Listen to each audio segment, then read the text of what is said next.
Junior était bien connu pour être têtu et obstiné, car son père était un homme politique très riche, avec beaucoup d'influence et de relations, même au sein de la police. Tout le monde l'avait averti de ne pas uriner sur la pierre étrange située au bord de la route.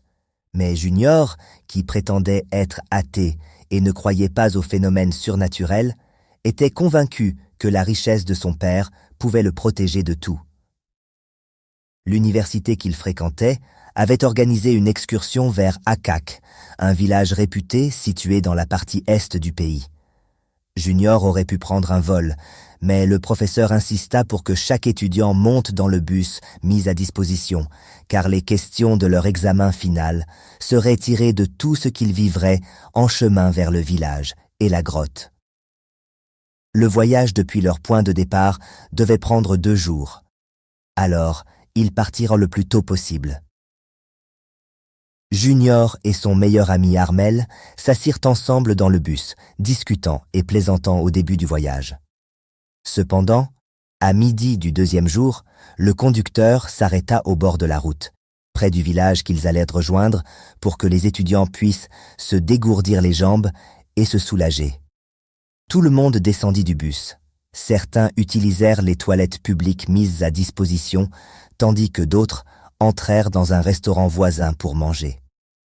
Mais Junior était trop fier. Il trouvait que les toilettes publiques n'étaient pas à son goût.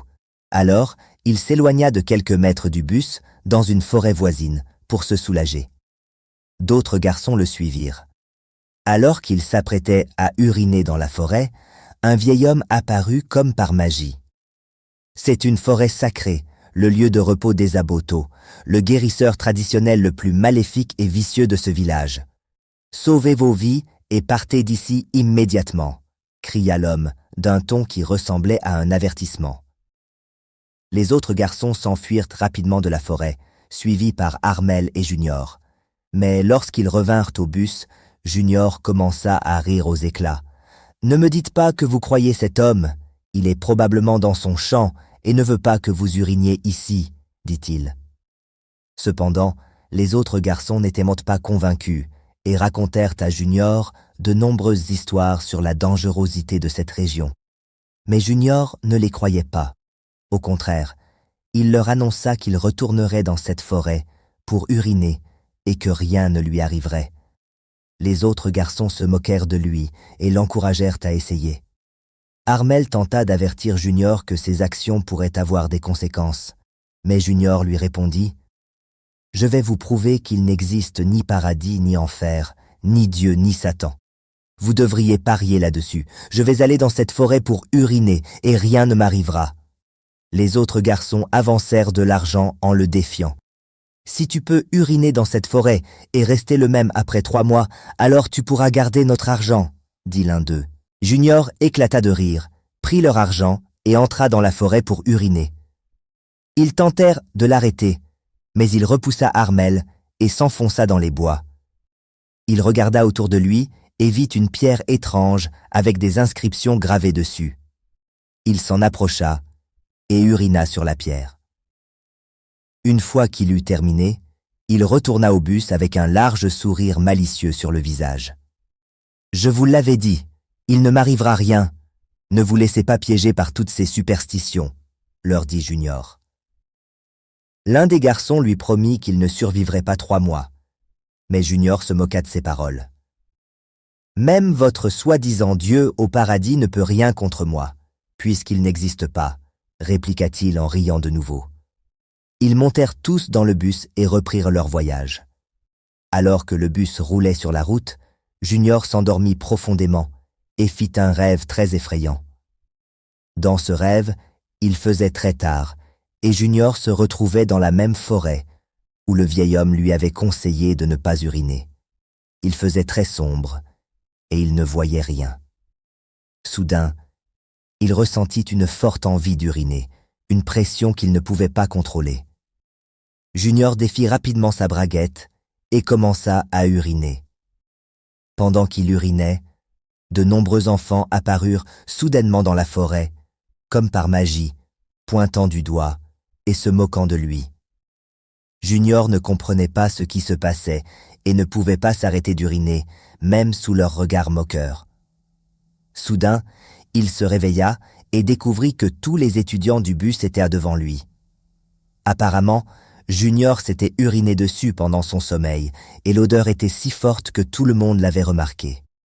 Junior était profondément honteux et très embarrassé.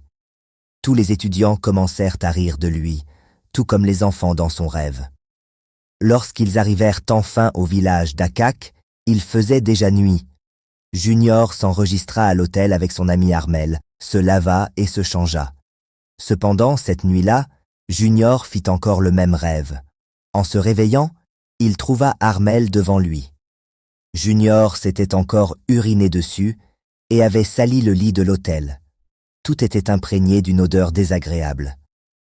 Junior raconta le rêve qu'il avait fait à Armel, mais celui-ci se mit à rire. « Je t'avais conseillé de ne pas uriner dans cette forêt, mais tu as refusé. Maintenant, regarde ce qui t'arrive. Essaie de faire en sorte que cela ne se reproduise pas la prochaine fois que tu te retrouveras dans cette situation, » lui conseilla Armel. Mais ces paroles ne changèrent rien à l'état de Junior. Lorsque les étudiants visitèrent le village d'Akak, Junior commença à se sentir très fatigué. Il monta dans le bus pour faire une petite sieste, mais à son réveil, il découvrit une fois de plus qu'il s'était uriné dessus. Junior devint très inquiet, car il savait que ce n'était pas normal. Il réalisa ses erreurs et regretta de ne pas avoir écouté les autres étudiants lorsqu'ils l'avaient averti de ne pas uriner dans la forêt. En quête de solution, Junior rencontra l'un des garçons avec qui il avait parié. Il se mit à genoux et le supplia de l'aider. « Ah, je pensais que tu ne croyais pas en l'existence de Dieu. N'as-tu pas dit que la richesse de ton père pouvait tout te sauver ?» lui lança le garçon, nommé David. Junior, impuissant, ne répondit rien, se contentant de le supplier, car il semblait que David était un indigène du village. Après avoir insisté un moment, David accepta d'aider Junior. Au milieu de la nuit, David les conduisit, lui et Armel, au cœur de la forêt. Il faisait très sombre. La forêt était dense et terriblement silencieuse. Sans leur lampe de poche, ils n'auraient rien vu. Ils marchèrent longtemps, jusqu'à arriver devant une petite hutte éclairée par une lampe à huile. Junior et Armel étaient terrifiés. Ils se demandaient comment une telle hutte pouvait se trouver au milieu de la forêt et qui pouvait bien y habiter. Leur inquiétude grandissait également envers David, ne comprenant pas comment il connaissait cet endroit. Arrivés devant la hutte, David leur demanda d'entrer, mais ils étaient effrayés. Ils réalisèrent cependant qu'ils n'avaient pas le choix. Junior fit le premier pas, mais alors qu'il s'apprêtait à entrer, une voix grave et puissante cria « Enlève tes chaussures avant que les dieux ne te foudroient !» Junior retira immédiatement ses chaussures, et Armel fit de même. Ils se penchèrent et entrèrent dans la hutte sombre, éclairée seulement par une bougie. À l'intérieur, ils virent un vieil homme qui semblait aveugle, ses yeux étant couverts d'un tissu rouge. L'homme leur demanda de s'asseoir sur un tapis au sol. « S'il vous plaît, monsieur, nous avons besoin de votre aide, » dit Junior d'une voix tremblante. « Et toi, Armel ?» répondit l'homme d'une voix grave en pointant à Armel. « Non, il est juste mon ami. Je l'ai seulement accompagné pour trouver une solution, » répondit Armel, choqué que l'homme connaisse son nom. Le vieil homme éclata d'un rire hystérique. « On t'a averti plusieurs fois, mais tu n'as pas écouté. Tu as eu l'audace d'uriner sur la tombe du plus dangereux et cruel guérisseur de cette région. » Junior tomba aussitôt à genoux et supplia le vieil homme aveugle. « Je suis désolé, monsieur. J'ai été têtu. J'aurais dû écouter. S'il vous plaît, aidez-moi. Je suis prêt à faire n'importe quoi. » Armel s'agenouilla à ses côtés et supplia aussi pour lui. Le vieil homme leur demanda de s'asseoir, fit des incantations étranges et secoua la tête avec déception. Il les regarda de nouveau et dit « L'esprit de cet homme est très en colère contre toi. Tu as eu de la chance de venir me voir maintenant, sinon tu serais mort dans 3 jours. » Il y a une seule chose que tu puisses faire pour sauver ta vie, mais elle est très, très difficile. Junior et Armel se regardèrent en silence, puis s'allongèrent sur le sol, suppliant le vieil homme de leur dire ce qu'il fallait faire pour sauver la vie de Junior. Ils lui promirent qu'ils étaient prêts à tout. Après quelques minutes, le vieil homme aveugle leur demanda de s'asseoir de nouveau. Il prit une profonde inspiration et leur dit « Ton esprit a décidé d'être têtu, mais c'est la partie de ton corps entre tes jambes qui a agi. Pour sauver ton corps entier, tu devras sacrifier soit ta capacité à donner naissance, soit celle d'uriner. » Junior et Armel restèrent abasourdis, incapables de croire ce qu'ils entendaient. Junior ne pouvait imaginer sacrifier ses organes reproducteurs, étant le seul fils de ses parents. Il ne pouvait pas non plus renoncer à sa capacité d'uriner. Il supplia le vieil homme aveugle de trouver une autre solution. Mais celui-ci leur dit que c'était la seule manière de lui sauver la vie et qu'il avait seulement 2 jours pour décider. Puis il leur demanda de quitter la hutte et de revenir une fois la décision prise. Avant de partir, le vieil homme ajouta qu'il n'était pas obligé que ce soit l'organe de Junior. Il pouvait apporter l'organe de quelqu'un d'autre à sa place. Ils le remercièrent et quittèrent la hutte. De retour à l'hôtel, guidé par David, Junior ne cessait de penser aux paroles du vieil homme. Contrairement à lui, qui venait d'une famille très riche, Armel était issu d'une famille pauvre et était l'aîné de 6 enfants. Toute sa famille dépendait de lui pour survivre, et ses parents avaient tout vendu pour financer ses études. Armel était ami avec Junior principalement pour l'aide financière qu'il en tirait, l'aidant souvent avec ses devoirs et examens en échange d'argent. Le lendemain matin, alors qu'Armel se réveillait, Junior lui demanda une discussion en privé. « Tu as entendu ce qu'a dit le vieil homme aveugle. Tu sais que je suis le seul fils de mes parents. J'ai besoin de pouvoir avoir des enfants, » lui dit Junior. Armel hocha la tête, confus, et ne comprenant pas pourquoi Junior lui rappelait tout cela, étant donné qu'il était présent lors des paroles du vieil homme. « Peux-tu sacrifier ton propre organe reproducteur pour moi? Je te promets de te payer autant d'argent que tu veux. Tu as de nombreux frères et sœurs, je suis sûr que tes parents ne s'en inquiéteront pas, » lui demanda Junior avec aplomb. Armel resta sous le choc, empli de colère et de déception, incapable de croire que Junior pouvait lui demander une telle chose.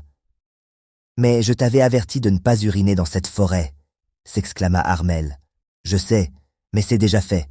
Vas-tu le faire pour moi, oui ou non? »« Je te donnerai assez d'argent pour sortir ta famille de la pauvreté, » répondit Junior, plein de fierté et sans le moindre remords. Armel, déçu, s'éloigna sans un mot, mais Junior ne s'en inquiéta pas. « Je suis sûr qu'il reviendra me supplier pour cet argent, » se dit-il en partant lui aussi. Le premier jour passa, et Armel refusa de parler à Junior, ce qui l'angoissa profondément. Il savait que son sort dépendait de la décision d'Armel. Dans sa peur, il alla voir David, celui qui lui avait parlé du puissant guérisseur, et lui proposa une grosse somme d'argent pour offrir ses organes au Dieu à sa place. David refusa catégoriquement, allant même jusqu'à l'insulter. Comme le devin l'avait prédit, Junior mourut dans son sommeil, et seuls David et Armel connaissaient la véritable raison de son décès. Ils gardèrent cela pour eux et continuèrent leur vie après l'école. Armel obtint un très bon emploi et sortit sa famille de la pauvreté, et il vécut heureux pour toujours.